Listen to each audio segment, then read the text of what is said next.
Со концертот насловен Новогодишно латино-музичка идила на 20 декември маестро Симон Трпчевски во соработка со Македонската опера и балет под диригентство на Сашо Татарчевски ќе го одбележи јубилеот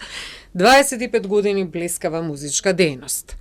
За овие 25 години Симон Трпчевски настапи во 52 држави. Меѓу позначајните настапи годинава беше и настапот со Филхармонискиот оркестар на Буенос Ајрес,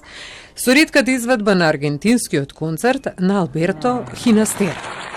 Воедно и извонредна увертира за предстојниот концерт во Скопје, кој за Трпчевски е исклучително важен и предизвикувачки, секогаш кога станува збор за настап пред домашната публика. А именно тој ќе вклучи комбинација на различни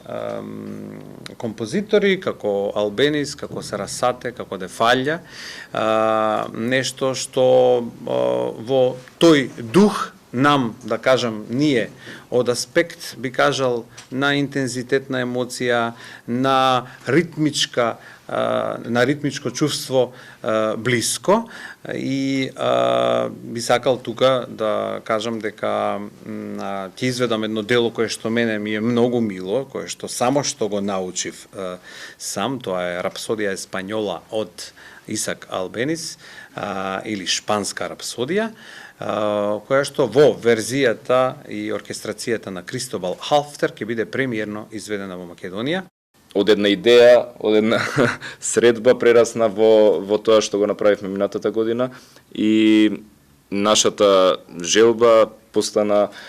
да кажам, традиција, затоа што ова го планираме и понатака. Огромна е честа, меѓутоа огромна е и одговорноста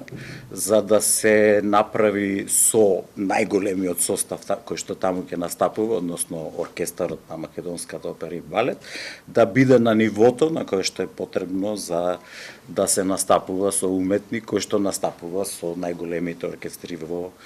светот. Новој концерт во арената Борис Трајковски, како гостин ќе настапи концертмајсторот на Македонската опера и балет, виолинистот Климент Тодоровски, додека во вториот дел на концертот ќе бидат изведени македонски дела во аранжман на Панде Шахов.